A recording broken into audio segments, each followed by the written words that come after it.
Hello guys, kini naa nami sa Davao Airport, pababa nami. Kay diri mi sa last kay hapit mi nabiyaan kay ato pa man mi Ocean Park. Kini nag-travel pa mi ani. Pero kay kurata namo kay murag ni alog-alog ang plane.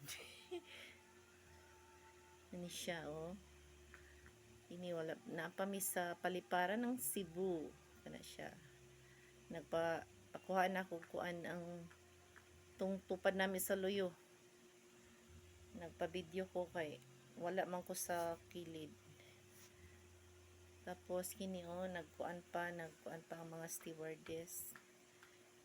Siya na demo. Kini di ay gikan mig bus. Gihatod mi dira. Sus kay musaka pa jud.